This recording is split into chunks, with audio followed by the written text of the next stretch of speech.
नमो सिद्धाणं नमो आयर्याणं नमो वज्रायाणं नमो लोये सवसाहुणम्। हाँ, प्रेमलता जी।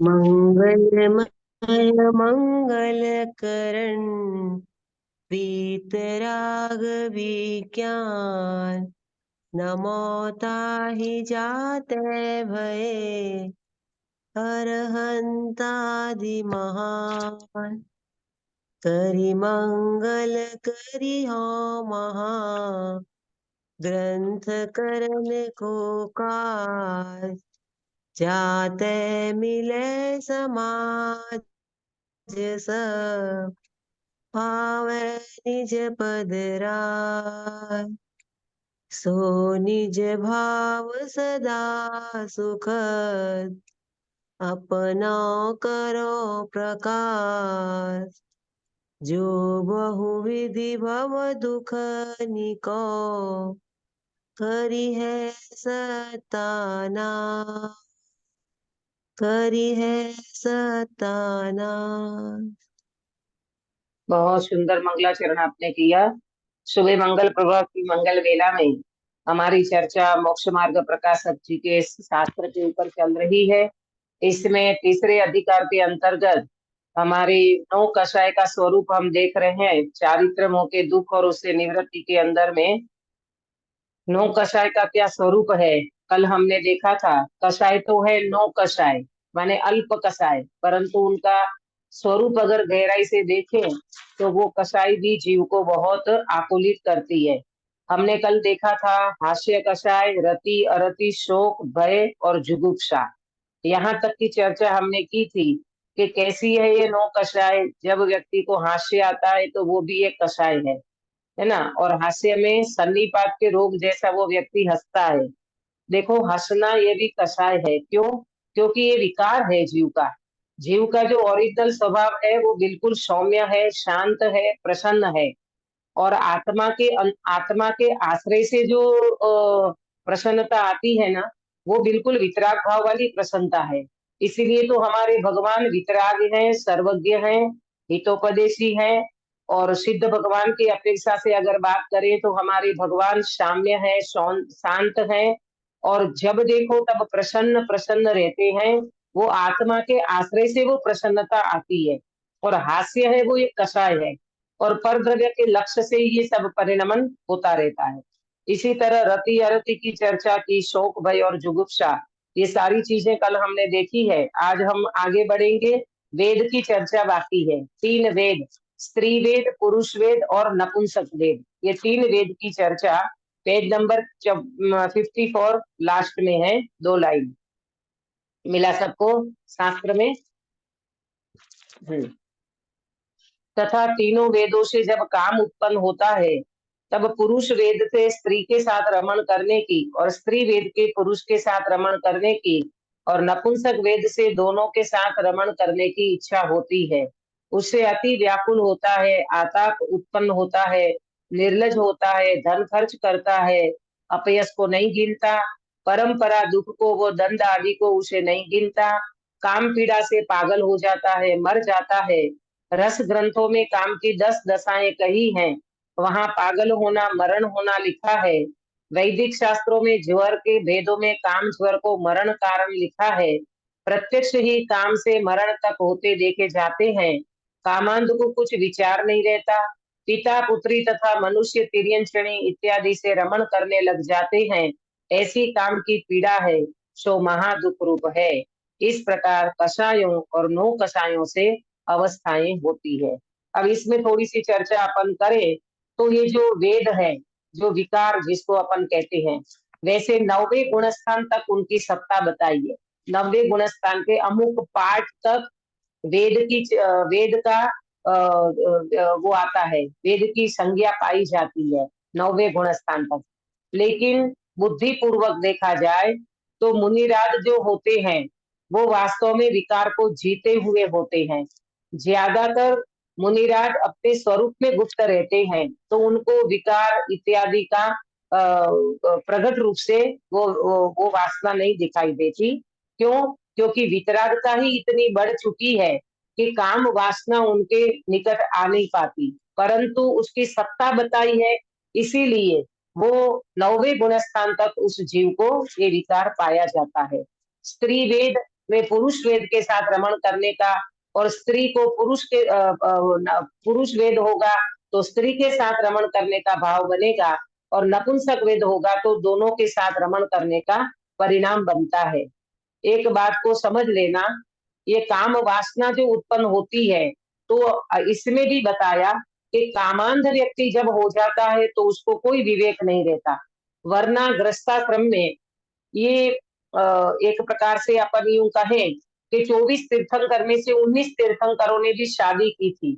तो गृहस्थाश्रम में इस प्रकार के अपनी पत्नी को, माने अपनी ही स्वद्वारा संतोष व्रत, व्रत है एक प्रकार का ब्रह्मचर्य व्रत है, उसमें स्वद्वारा संतोष, अपनी पत्नी में संतुष्ट रहना, और कहीं पर स्त्री को बड़े हो तो माता के समान देखना और छोटे हो तो बहन के समान देखना। इसी तरह स्त्री के लिए अपने ही पुरुष में संतुष्टि रखना, और बड़े हो पुरुष तो उनको पिता के समान मानना, और छोटे हो तो उनको भाई के समान मानना। ये हमारी संस्कृति कहो, हमारा सदाचार कहो, ये हमारे जीवन में होना चाहिए। दूसरी बात ये है कि जिन शासन की भी एक मर्यादा होती है। देखो, व्यक्ति जब अपना मर्यादा छोड़ता है ना, मर्यादा को तोड़ता है, तो फिर ये ब्रह्मचर्य की भी जब मर्यादा टूटती है, तो फिर व्यक्ति पर में कुछ भी नहीं देखता। फिर अपनी स्त्री, पराई स्त्री, उनको कुछ विवेक ही नहीं रहता। जैसे कहते हैं ना, कामांध व्यक्ति होता है, वो कामांध व्यक्ति को कुछ विवेक नहीं रहता। प्रथमानुयोग की चर्चा से आगे बढ़े तो रावण, ये रावण ने अपनी मंदोदरी इत्यादि 8,000 स्त्रियों का स्वामी होते हुए भी एक पर स्त्री सीता की ओर दृष्टि करने से उनका क्या हाल हुआ। अपने को समझ में आता है, रावण नरक में चला गया और इतने पापड़ बेले सीता के लिए, लेकिन आखिर कुछ नहीं हो पाया। अशोक वाटिका में 6 महीना तक उनको रखी, अपहरण करके ले गया, फिर भी वो सीता तो अपने शील में रही, मर्यादा में रही, परंतु वो व्यक्ति ने उनके जीवन में ये सीता का अट्रैक्शन छोड़ नहीं पाया। मंदोदरी ने बहुत समझाया, विभीषण ने बहुत समझाया, परंतु व्यक्ति का जब भवितव्य होनहार अच्छा नहीं होता है, तो व्यक्ति की बुद्धि भी वैसी हो जाती है। तो इस तरह से अपने को समझना चाहिए, हमारे जीवन में कभी भी ये जो वासना है, ये जो विकार है, वो मर्यादा में रहे तो ठीक है। मर्यादा का उल्लंघन हमारे जीवन में कभी न होवे, इस बात का हमें ध्यान रखना चाहिए, और पूर्ण ब्रह्मचर्य की भावना रखनी चाहिए। गृहस्थाश्रम में रहते हुए अष्टमी चतुर्दशी को 10 लक्षण आदि पर्वों में, अष्टानिका आदि पर्वों में, है ना, पर्युषण पर्व में हमें ब्रह्मचर्य से रहना चाहिए। और 50 साल की उम्र हो जाए फिर तो बिल्कुल ब्रह्मचर्य से ही रहना चाहिए, क्योंकि बोनस के दिन चल रहे हैं। कब व्यक्ति की ये अपनी यात्रा समाप्त हो जाए, कुछ कह नहीं सकते। अपने जीवन में इंद्रियों का जितना भी इंद्रियों के हम जीते हुए होंगे, और ब्रह्मचर्य माने अकेले शरीर से ब्रह्मचर्य पालना ये नहीं है। इसके ब्रह्म माने आत्मा और चर्य माने विचरना। अपने स्वरूप में जो व्यक्ति रमण करता है, स्वरूप का श्रद्धा करता है, स्वरूप के विश्वास होता है, स्वरूप की रमणता होती है, तो वो व्यक्ति का सहजता से ब्रह्मचर्य का बाहर में भी पालन हो जाता है। वो व्यक्ति को 5 इंद्रिय के विषय सताते नहीं है, उनको मर्यादा में रहने का ही परिणाम बनता है। नहीं तो फिर जो व्यक्ति मर्यादा को ही नहीं समझता, वो व्यक्ति का जीवन तो बिल्कुल व्यर्थ हो जाता है। काम वासना में आकर के चारुदत्त की भी बात आपने सुनी होगी। एक वक्त का जो चारुदत्त था, जो बिल्कुल अपनी पत्नी की ओर भी देखने को तैयार नहीं, शादी करने को तैयार नहीं, और जब उनका भवितव्य होनहार जब उनकी बदली, तो वो व्यक्ति वेश्या के साथ ऐसा आसक्त हो गया कि अपने पिताजी की मृत्यु के समय भी वो आने को तैयार नहीं। बताओ, ये काम वासना कैसी है। ये विकार कैसा है। महात्मा गांधी जी ने अपनी कथा में लिखा है, गिरीश भाई, महात्मा गांधी जी ने अपनी कथा में लिखा है कि मेरे पिताजी जब बीमार थे तो मैं कस्तूरबा के पास चला, अपने पत्नी के पास चला गया। रात को उनको ये विकल्प नहीं आया कि पिताजी रात भर अकेले रहेंगे, उनको इतनी तकलीफ थी। पिता की सेवा करने का उनका कर्तव्य था, लेकिन खुद ने लिखा है मैं वासना को छोड़ नहीं पाया और मैं पत्नी के पास चला गया और पिताजी की मृत्यु हो गई, और ये शल्य गांधी जी के जीवन में रह गया।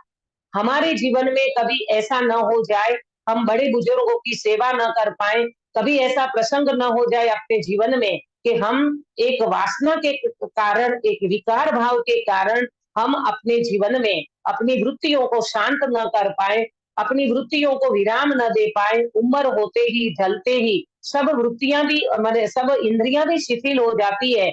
हमें उनसे पहले इन वासनाओं को वनवास दे देना चाहिए। ये हमें, ये वेदों से, माने ये स्त्री वेद, पुरुष वेद और नपुंसक वेद, ये जो विकार के परिणाम है, इससे हमें शिक्षा लेनी चाहिए। मैं आपको चार्ट अभी भेजा है, उसमें भगवती आराधना और अणघार धर्मामृत, इसमें ये जो बताया ना रस ग्रंथों में काम की 10 दशाएं कही है, वो कौन सी है उसके ऊपर जरा सा अपन देख लेते हैं। मिला सबको चार्ट मिला? हाँ, भगवती आराधना, अणघार, धर्मामृत इत्यादि जो शास्त्र हैं, उसमें काम की 10 अवस्थाएं बताई है। तो पहली है चिंता। जो विकार से ग्रस्त हो जाता है, वो व्यक्ति सबसे पहले चिंता करता है, उनको चिंता रहती है, वो चैन से कहीं बैठ नहीं सकता, जिसके अंदर में काम विकार जागृत हुआ है ना। तो पहली चिंता। दूसरी दशा क्या बनती है? वो स्त्री को देखने की इच्छा, उनको बार बार स्त्री को देखने की इच्छा बनती है। उनको ये लगता है कि उनको मैं कहाँ से देखूं, कहाँ से देखूं, कहाँ से देखूं, तो उनको देखने की इच्छा बनती है। तीसरी दशा बनती है दीर्घ निश्वास, यानी वो इतना भय और आकुलित हो जाता है, उनको आकुलता ही रहती है, भय लगता है, चिंता लगती है, अंदर में वो व्यक्ति निर्भय नहीं रह सकता। चौथी दशा बनती है, उनको शरीर में भी फीवर आ जाता है, बुखार हो जाता है। एक काम वासना के कारण वो व्यक्ति काम ज्वर जिसको बोलते हैं, तो वो फीवर आ जाता है, वो व्यक्ति नॉर्मल नहीं रह पाता। पांचवी दशा बनती है शरीर क्रश हो जाता है, शरीर उस व्यक्ति का बिल्कुल दुबला पतला हो जाता है, शरीर में ताकत नहीं रहती है ना। आपको पता होगा, ज्यादा कोई व्यक्ति वासना के ग्रस्त हो जाता है तो वो व्यक्ति का शरीर भी क्रश हो जाता है, माने बॉडी में उस प्रकार की ताकत नहीं रहती। छठे नंबर पे बताया भोजन नहीं रुचता, वासना से ग्रस्त व्यक्ति को भोजन नहीं रुचता, उनको वो वासना इतनी सवार हो पड़ी है, वो व्यक्ति को भोजन करने का भी मन नहीं करता, उसमें रुचि नहीं लगती। फिर बताया सातवें नंबर में महामूर्छा, महामूर्छा माने वो इतना मूर्छित है, बेहोश पड़ा रहता है, उसको कोई अंदर से वो लगता ही नहीं है कि जीवन है, बच्चे हैं, घर गृहस्थी है, वो कहीं पर भी उसको कुछ नहीं रहता, वो बेहोश पड़ा रहता है। आठवें नंबर में बताया उन्मत्त चेष्टा, पागलपन की तरह वो चेष्टा करता रहता है ना। मतलब वो हरकतें भी उनकी इतनी गंदी होती है कि सामने वाला व्यक्ति भी उनको देखे तो उनको अच्छा नहीं लगे, ऐसा बेहोश उन्मत्तपना, पागलपना, ऐसी चेष्टाएं करता है। फिर बताया 9वें नंबर में प्राणों में संदेह, प्राणों में संदेह माने प्राण जाने की भी नौबत आ जाती है। और 10वें नंबर पे बताया वो व्यक्ति मरण हो जाता है, वो व्यक्ति मरण के शरण चला जाता है। तो कहने का मतलब ये है कि ये जब बनता है, जब व्यक्ति को ये वेद यानी विकार सताता है, तो इस प्रकार की वो व्यक्ति की दशाएं बनती है। हमें इन बातों पे सोचना चाहिए, विचार करना चाहिए। और गृहस्थाश्रम की दशा हो तो अपने को उम्र होते ही ब्रह्मचर्य ले लेना चाहिए, और ब्रह्मचारी हो तो उनको तो कोई बात ही नहीं है, उनको नव वार से ब्रह्मचर्य पालने का भी उन्हें पूर्णता से अंदर में सावधान हो जाना चाहिए। कहीं पर भी मेरा ब्रह्मचर्य खंडित न हो, ऐसी उनकी भावना रहनी चाहिए। ये सब क्या बताया? ये सब नो कषाय का स्वरूप बताया। इस प्रकार कषायों और नो कषायों से अवस्थाएं होती है। अभी वर्तमान की अगर बात की जाए तो वर्तमान का स्वरूप इतना बिगड़ा हुआ है, अपने बाहर से देखा जाए तो मोबाइल आ गया, फेसबुक है ना, व्हाट्सएप है, चैटिंग करते हैं बच्चे, मतलब अपने हाथ में नहीं रह पाते बच्चे, तो शुरू से इन बच्चों को पाठशाला भेजो, संस्कार दो बच्चों को, नहीं छोटी छोटी बच्चियों के ऊपर बलात्कार किया जाता है ना। दिल्ली की वो घटना बनी थी, कैसी हुई थी वो घटना, निर्भया क्या नाम दिया था उसका, तो वो कैसी घटना, एक 25-20 साल की बच्ची, जब वो इस तरह की उनकी दशा बनती है, तो अपने को अंदर में अरेराटी हो जाती है, अरे प्रभु, एक ये जीव अपनी आत्मा को नहीं पहचानता और इन वासनाओं से ग्रस्त हो जाता है, तो वो व्यक्ति कहाँ न कहाँ अपने स्वरूप को खो बैठता है और कैसी आकुलता और कैसी तकलीफें उठाता है। अपने को बच्चों को बहुत अच्छे से संस्कार देना चाहिए। आज का जो वातावरण है, वहाँ वास्तव में कुछ भी मतलब नहीं, बॉयफ्रेंड, ये बॉयफ्रेंड वाली संस्कृति हमारी थोड़ी है। अरे पहले जमाने में नहीं, आप सोचो, ये जो अपने भगवान का समोसरण होता है ना, भगवान के समोसरण में सबके कोठे अलग अलग होते हैं। आप देखो, लेडीज का कोठा अलग होगा, जेंट्स का कोठा अलग होगा। भगवान के समोसरण में जहाँ कोई वेद विकार की वासना नहीं होती है, वहां पर एक मर्यादा होती है। तो अपने जीवन में भी मर्यादा होनी चाहिए। बच्चियां अलग पढ़े, बच्चे अलग पढ़े, ये संस्कृति अपनी रही नहीं, है ना। तो और सब साथ में पढ़ते हैं और फिर बोलते हैं कि लव मैरिज कर लिया। कैसे हो गया भाई लव मैरिज? बोले हम तो स्कूल में पढ़ते थे, तब से हमारा परिचय था, आना जाना, लेन देन, बुक लेना, ये करना वो करना, घूमने जाना, फिर फ्रेंड सर्कल में चले जाना, फिर इस तरह से वो परिचय बढ़ता है। आप नौवाड़ देखो, शील की नौवाड़ में पुरुष का परिचय नहीं करना, उनके निकट में नहीं जाना, उनके आसन पर नहीं बैठना, उनका वार्तालाप नहीं करना, उनसे ज्यादा परिचय नहीं करना, तो ये सारे अपने ब्रह्मचर्य के लिए सुरक्षित है। जैसे वाड़ होती है ना, खेतों में वाड़ बनाते हैं, तो उनकी अनाज की सुरक्षा होती है। इसी तरह अपने जीवन में हम ब्रह्मचर्य की नववाड़ बनाएंगे तो हमारा ब्रह्मचर्य सुरक्षित रहेगा। गुरुदेव श्री कहते थे कि गुरुदेव श्री ये कहते थे, पहले अंदर का ब्रह्मचर्य के साथ ये बाहर का ब्रह्मचर्य हो तो सोने पे सुहागा लगेगा।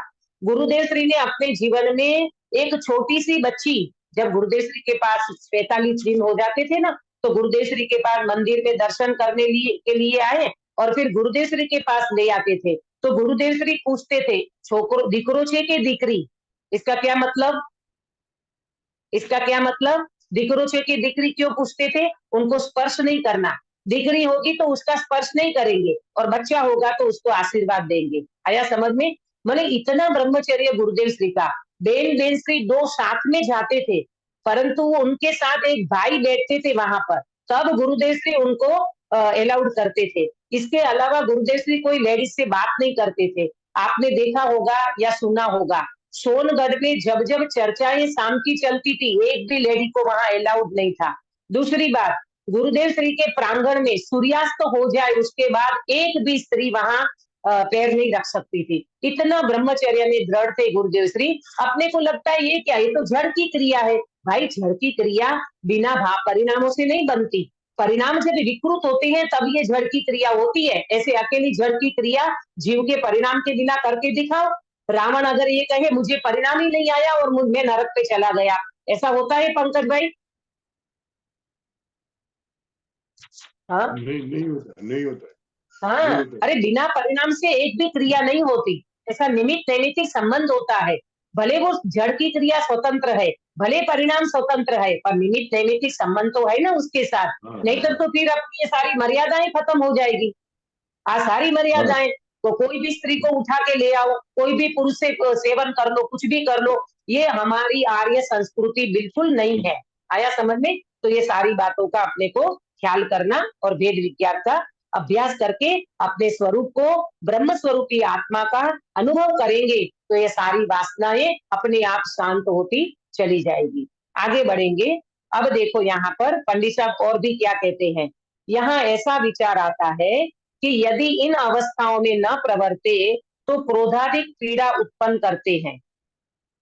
ऐसा विचार आता है कि यदि इन अवस्थाओं में न प्रवर्ते तो क्रोधाधिक पीड़ा उत्पन्न करते हैं और इन अवस्थाओं में प्रवर्ते तो मरण पर्यंत कष्ट होते हैं।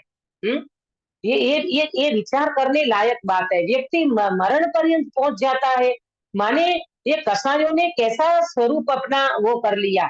माने ये जीव कितना उनके आदि हो गया कि कोई भी कसाई में इतना इन्वॉल्व हो जाता है कि मरण पर्यंत वो गिनता ही नहीं है और उनकी मृत्यु हो जाती है। तो पंडित साहब ये कहते हैं कि भाई अपने को विचार करना चाहिए, इसका उपाय करना चाहिए, सच्चा उपाय सोचना चाहिए, किस तरह से हम इन कषायों से बच सकते हैं, इसका विचार हमें आना चाहिए।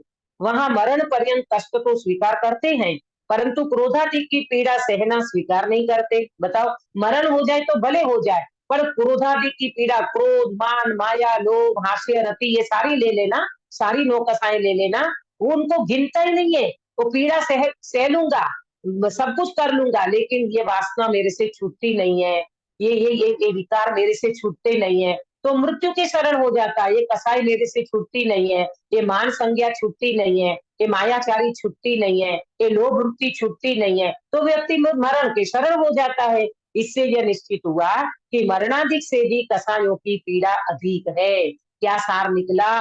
मरणाधिक से भी पीड़ा अधिक है इन कसायों की। व्यक्ति मर जाता है पर अपनी कसाई को छोड़ नहीं पाता। बताओ कैसा है। और अगर विचार किया जाए तो जो जीव वेद विज्ञान करता है, तत्व चिंतन करता है, वेद विज्ञान करता है, वो व्यक्ति सहजता से इन सारे विकारों को जीत लेता है। इसीलिए मुनिराज, इंद्रियों का संयम और प्राणियों का संयम, दोनों प्रकार का संयम मुनिराजों के जीवन में देखा जाता है। इंद्रियों पे भी वो विजय पा लेते हैं और बाहर में प्राणियों की दया भी सहजता से पा सकते हैं। देखो, तथा तथा जब इसके कषाय का उदय हो तब कषाय किए बिना रहा नहीं जाता। बाह्य कषायों के कारण मिले तो उनके आश्रय करता है, यदि न मिले तो स्वयं कारण बनाता है। अब इसमें तीन बात आएगी, आप नोट करना, मैं आपको नोट कराऊंगी कौन सी तीन बातें हैं इसमें, कि ये जीव क्या करता है ना। अब ये कषाय के अधीन होकर के ये जीव क्या करता है, तो देखो इसमें ये पैराग्राफ में तीन बात आपको मैं नोट कराऊंगी। तथा जब इसके कषाय का उदय हो तब कषाय किए बिना रहा नहीं जाता। बाह्य कषायों के कारण मिले तो उनके आश्रय कषाय करता है, यदि न मिले तो स्वयं कारण बनाता है। पहला बिंदु नोट करना, कारण मिलने पर कषाय करता है। क्या बोला? कारण मिलने पर कषाय करता है, और कारण नहीं मिलेगा तो वो स्वयं कारण उत्पन्न करेगा। ये शादी ब्याह में ये जो होता है ना, जब जब पूरा फैमिली मिलता है तब तो गले मुर्दे उखाड़ते हैं। बहुत दो साल पहले की, 4 साल पहले की बातें उठाएंगे, रात को सब बैठेंगे और फिर वो बातें निकलेगी, और बात निकलेगी उसमें ऐसी बात निकालेंगे, 2 साल पहले आपने मेरी बेटे की शादी में पत्रिका नहीं भेजी थी, आपने मेरे को निमंत्रण नहीं दिया था। फिर वो कषाय अंदर से उभरी, फिर दोनों में तानाबानी होने लगी और वो झगड़े के रूप में इतना बड़ा स्वरूप कर लिया। आए थे शादी में और वहां से लड़ाई हो करके मतलब विदा हो गए। बताओ, ऐसा कारण बना, कारण ही खुद खड़ा करता है, नहीं कारण बने तो खुद कारण बनाता है, परंतु उनको कसाय करना है। तो पहली बात बताई, कारण मिलाने पर कसाय करता है। अब दूसरी बात, जैसे व्यापार आदि कसायों का कारण न हो तो जुआ खेलना, क्रोधादि के कारण अन्य अनेक खेल खेलना, दुष्ट कथा कहना सुनना इत्यादि कारण बनाता है। ये सब कारण मिला करके कसाय करता है। दूसरी बात, तथा काम क्रोधादि पीड़ा करे और शरीर में उन रूप कार्य करने की शक्ति न हो तो औषधि बनाता है और अन्य अनेक उपाय करता है। अब ये व्यक्ति क्या करता है मालूम? जब ये बहुत हम तो कभी पेपर भी नहीं, अखबार भी नहीं पढ़ते कभी, लेकिन ऐसा सुनते हैं, बताते हैं, लोगों से सुनते हैं कि अंदर में वासना उत्पन्न करने के लिए औषधि लेता है। तुम इस प्रकार की दवाई लो तो तुम्हारा वीर्य शक्तिमान बनेगा, तुम इस प्रकार की औषधि ग्रहण करोगे तुम्हारे शरीर में शक्ति आएगी। तो इस प्रकार से औषधि मिला करके भी कसाय करता है, विकार करता है। दूसरे नंबर में नोट करना, औषधि मिलाकर माने औषधि लेकर के भी कसाय करता है, माने विकार करता है। आया समझ में? अब तीसरी बात, तथा कोई कारण बने ही नहीं तो अपने उपयोग में कषायों के कारणभूत पदार्थों का चिंतन करके स्वयं ही कषायों रूप परिणमित होता है। तीसरे नंबर में चिंतन आदि करके कषाय करता है ना। अपने अंदर में चिंतन करेगा, और चिंतन में कोई आत्मा का तो चिंतन होगा नहीं, कषायों का चिंतन करता। इसको चिंतन भी क्या कहे, ये तो चिंता में पड़ा है बेचारा। पहले की बातें उखाड़ेगा, फिर चिंतन करे, चिंतन माने विचार करेगा, हाँ देखो उस समय ऐसा हुआ था, मेरे बेटे की शादी में ऐसा करा, बेटी की शादी में ऐसा करा, फलाना ठिकाना, जो भी कुछ बातें हैं उनको याद करते करते, उनको याद करके अपने अंदर में कसाय करता है। तो ये 3 बातें बताई। कारण मिलाने पर कसाय करता है, औषधि आदि लेकर के भी विकार करता है, और चिंतन आदि करके कसाय करता है।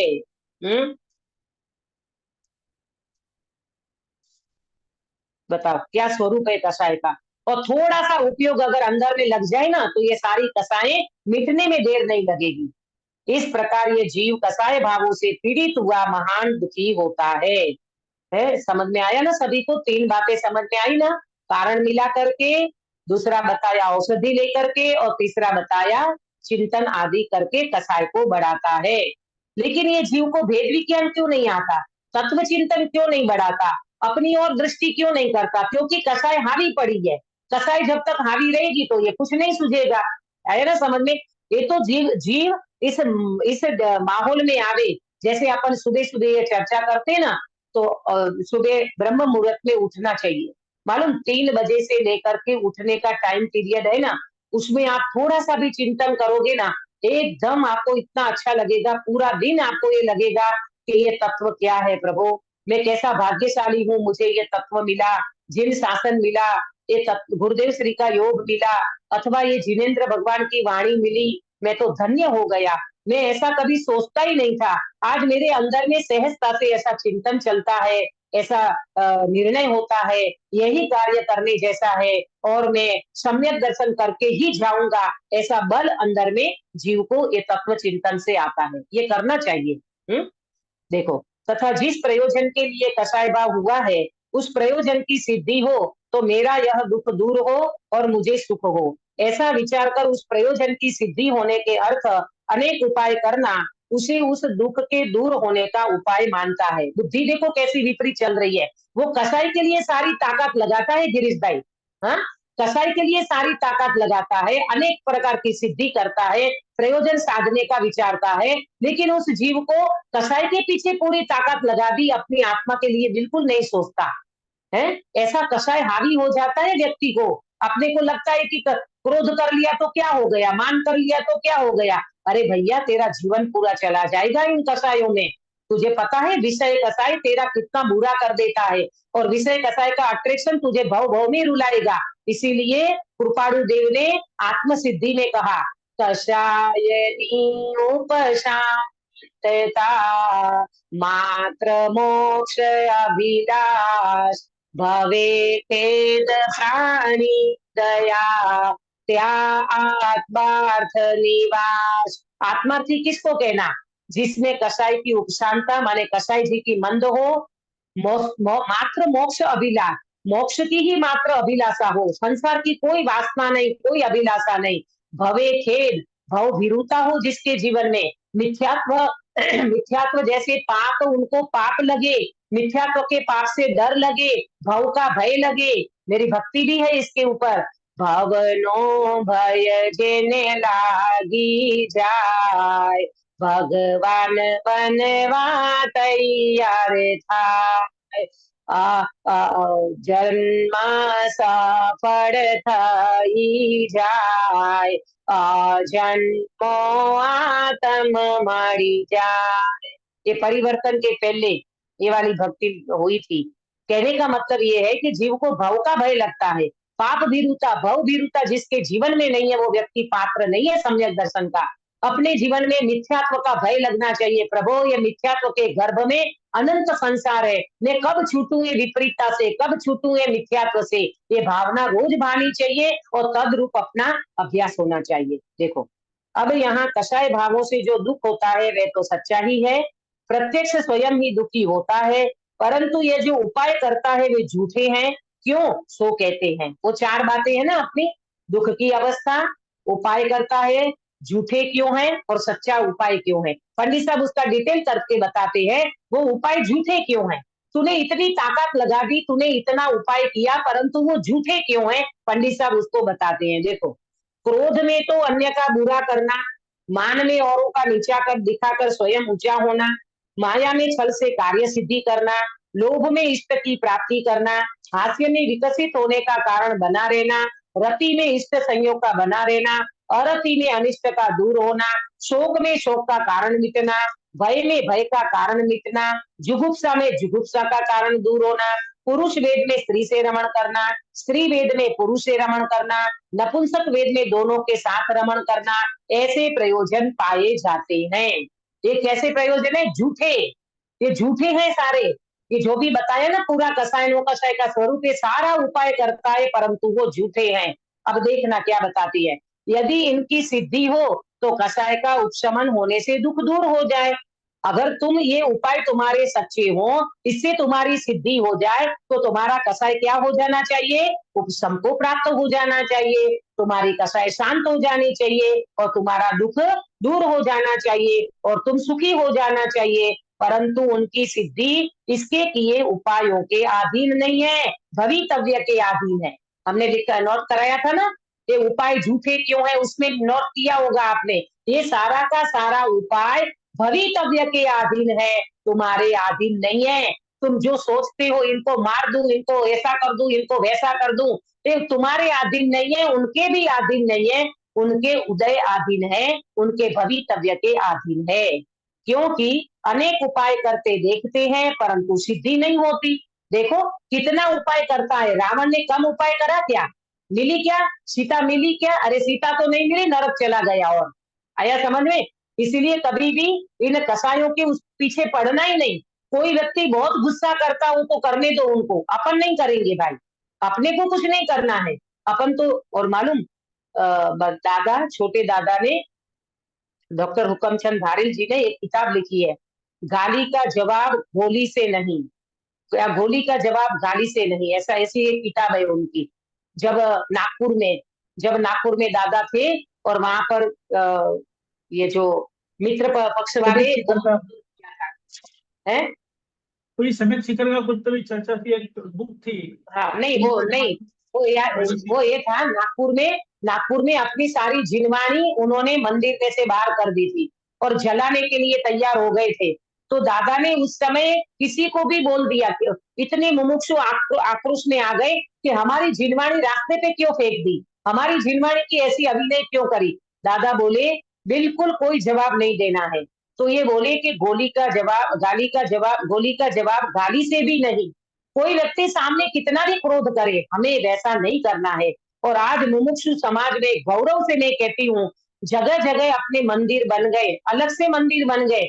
उन्होंने तो अपने मंदिर में अपने को स्वाध्याय करने नहीं दिया, अपनी जिनवाणी रखने नहीं दी, परंतु एक व्यक्ति अपने अंदर में, गुरुदेव श्री का एक सिद्धांत था, नो रिएक्शन, बिल्कुल किसी को रिएक्शन नहीं देना, कभी भी किसी का प्रतिकार नहीं करना, मौन रह जाओ, बोलो नहीं। और उसके कारण आज हमारे एमपी में आप देखो, अपने को तो मालूम यहाँ सहजता से मंदिर मिल जाते हैं, यहाँ कोई प्रतिकार करने वाला नहीं मिलता। वहां ऐसी ऐसी स्थिति बनती है मुमुक्षु समाज की, कोई मंदिर में पढ़ने न दे, कोई जिनवाणी का स्वाध्याय करने न दे, अपनी जिनवाणी बाहर निकाल दे, ऐसी बहुत स्थिति बनती थी, आज भी कहीं कहीं बनती होगी। ये सबका एक ही जवाब है, आप वो सामने वाला व्यक्ति क्रोध में है, गुस्से में है, आप मौन रहो, चुप रहो, शांत रहो, कोई प्रतिकार मत दो, आप अंदर का अभ्यास करो, सहजता से आपका इसका निवारण हो जाएगा। और आज बहुत कुछ हमने अगर इसमें सफलता पाई है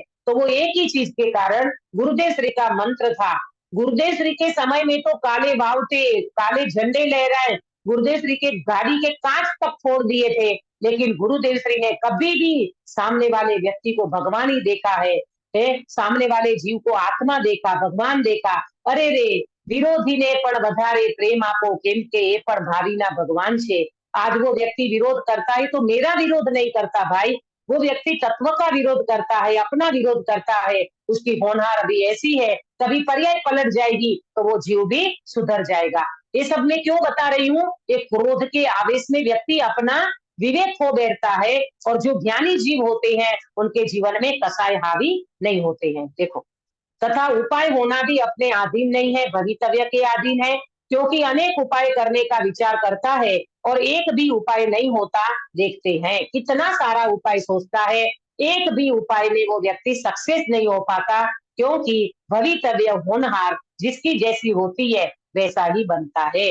अब देखो, तथा काकताली न्याय से भवितव्य ऐसा ही हो, जैसा अपना प्रयोजन हो वैसा ही उपाय हो और उससे कार्य की सिद्धि भी हो जाए, तो उस कार्य संबंधी किसी कसाय का उपशम हो, परंतु वहां रुकाव नहीं होता।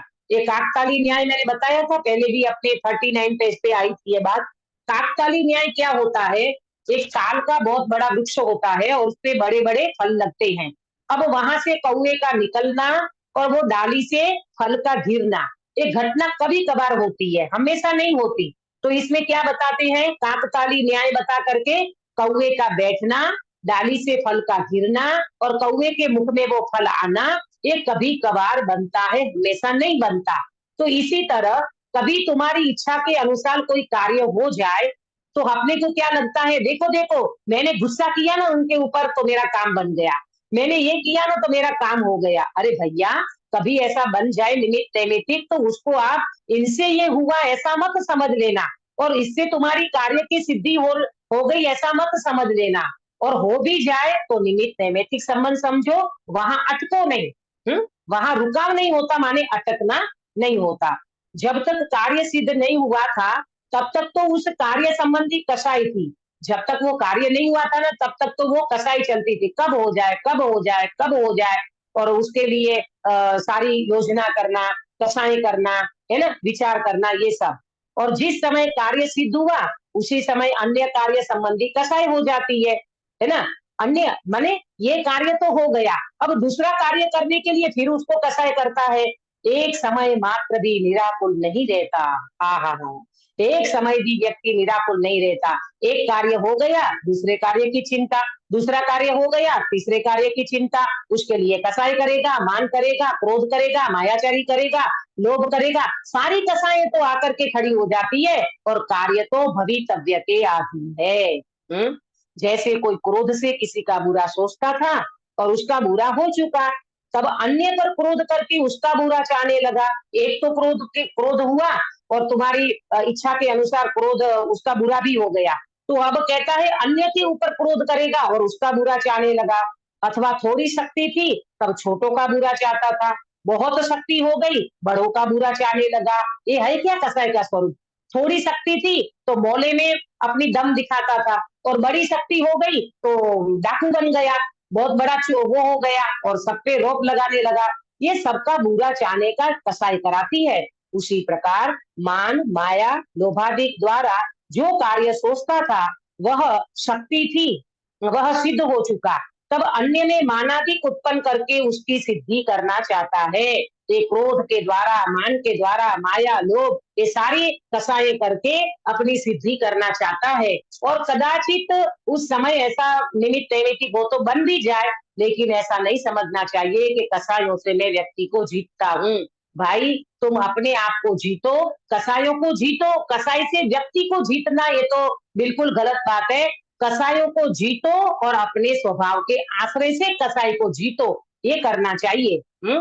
थोड़ी शक्ति थी तब छोटे कार्य की सिद्धि करना चाहता था, बहुत शक्ति हुई तब बड़े कार्य की सिद्धि करने की अभिलाषा हुई। पहले छोटा पद चाहता था, फिर वो बड़े पद पे आ गया तो प्रधानमंत्री बन गया, प्रधानमंत्री बन गया तो उनके भवितव्य में था, होनहार थी तो बन गया प्रधानमंत्री। लेकिन ये कोई तुम्हें बाहर के पद भी मिल जाते ना तो उससे भी तुम्हारे मोक्ष मार्ग में तो वो बिल्कुल कार्य की सिद्धि नहीं कराएंगे। कसायों में कार्य का प्रमाण हो तो उस कार्य की सिद्धि होने पर सुखी हो जाए, परंतु प्रमाण है नहीं, इच्छा बढ़ती ही जाती है। प्रमाण माने मर्यादा, प्रमाण माने मर्यादा, मर्यादा ही नहीं है कोई, इतना करना ये नहीं, मुझे तो बहुत कुछ चाहिए। क्यों? इच्छा आकाश के समान अनंत है। इच्छा को कैसी बताई बीना बेन, इच्छा कैसी है? आकाश के समान बड़ी है, आकाश के समान अनंत है, अनंत। जैसे आकाश अनंत है ना, ऐसे इच्छाएं अनंत है। तुम इच्छा का लिस्ट नहीं बना सकते, आवश्यकता का लिस्ट बन सकता है। तुमको कितनी जरूरियात है, जीवन जरूरियात की चीजें नोट करो, तुम्हारी आवश्यकता क्या है उसका तो आप लिस्ट बना सकते। इच्छा का लिस्ट बना सकते हो पंकज भाई? नहीं बन सकता। तो इच्छा ये अनंत है और इच्छा कसाई भी एक इच्छा है, कसाई को भी इच्छा में लिया गया है, इच्छा को भी कसाई में लिया गया है। तो समझ लेना चाहिए इन सारी चीजों से, चर्चा से अपने जीवन में इच्छा को भी शांत करो, कषायों को भी शांत करो। और किससे करोगे? भेद विज्ञान के अभ्यास से, तत्व ज्ञान से, अपने शुद्धात्मा के चिंतन मनन से, अपने भेद विज्ञान के अभ्यास से, तब ये सारी कषायें जीती जाएगी। अब समय हो चुका है, इसलिए मैं यहाँ विराम लेती हूँ। थोड़ा सा पैराग्राफ अपना बच गया है। आत्मानुशासन में एक बहुत अच्छी चर्चा आई है, उसकी चर्चा अपन गुरुवार को करेंगे। आपको अभी तक कषाय और नो कषाय इसका स्वरूप आपके ज्ञान में क्लियर हुआ होगा कि कैसा है इन क्रोध, मान, माया, लोभ का, हास्य, रति, अरति, शोक, भय, जुगुप्सा, स्त्री वेद, पुरुष वेद, नपुंसक वेद, इन सबका स्वरूप कैसा है। और इनके अधीन कोई व्यक्ति हो जाता है तो वो व्यक्ति कितना आकुलित होता है, कितना दुखी होता है, अपना भाव भी चला जाता है, इवन मरण तक हो जाता है, तो भी उसको कुछ नहीं गिनता। तो हमें क्या शिक्षा मिलती है? हमें ये शिक्षा मिलती है, हमें इस प्रकार की कषाय नहीं करना है, हमें भेद विज्ञान करना है, हमें इन कषायों को जीतना है, हमें अपने स्वरूप का आश्रय करना है, भेद विज्ञान करना है और इन कषायों को जीत करके रहना है। हमें निकषाय स्वरूप को समझना है और अकषाय स्वरूप को प्रकट करना है। हम सब इसी प्रकार से दर्शन मोह और चारित्र मोह की जो चर्चा है उसको समझ करके अब आत्मानुशासन में जो पंडित साहब ने बताया है कि क्या है ये आशा, क्या है ये इच्छा है, इसकी चर्चा अपन गुरुवार को करेंगे। हम सब कषायों पर विजय पाकर के अपने मोक्ष मार्ग को प्रशस्त करें, इस मंगल भावना के साथ बात को विराम देती।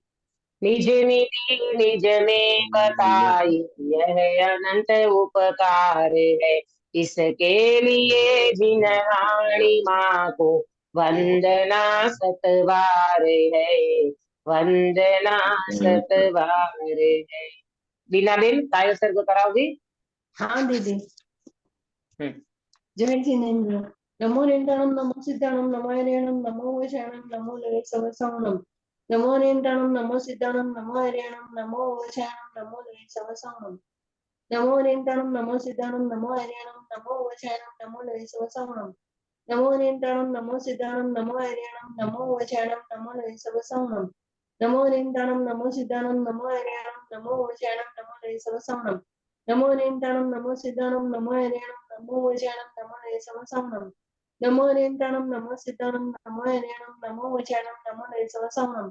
नमो निंदाणम, नमो सिद्धाणम, नमो हरियाणम, नमो वैशाणम, नमो लवे सवसावणम। नमो निंदाणम, नमो सिद्धाणम, नमो हरियाणम, नमो वैशाणम, नमो लवे सवसावणम।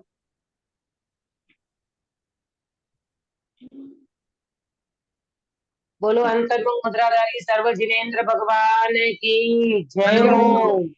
नित्य बोधिनी द्वादशांगमयी जिनवाणी माता की जय हो।